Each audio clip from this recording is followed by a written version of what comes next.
బంగారం వెండి ధరలు అయితే అకస్మాత్తుగా వరుసగా 2 రోజులుగా తగ్గుముఖం పడుతున్నాయి.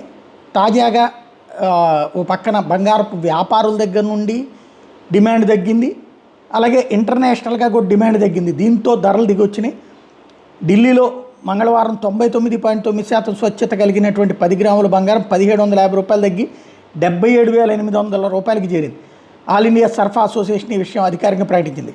లాస్ట్ సెషన్లో 79,550 ఉంది. అలాగే వెండి కూడా 2,700 రూపాయలు క్షీణించి 91,300కి చేరింది. అమెరికా ఎన్నికలకు ముందు వెండి కిలో 1,00,000 మార్కు కూడా దాటింది. అంతర్జాతీయ మార్కెట్లో బంగారం ఔన్స్ $2,597 దగ్గర కొనసాగుతుంది.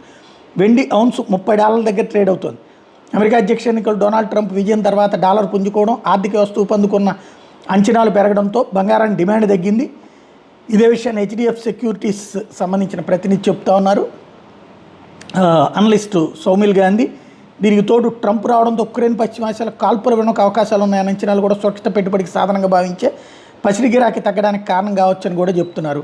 అమెరికా నుంచి వెలువడాల్సిన ద్రవ్యోల్బణ డేటా, ఫెడ్ సభ్యుల ప్రసంగాలు తదుపరి బంగారం ధరలను నిర్దేశించబోతున్నాయని చెప్తున్నారు.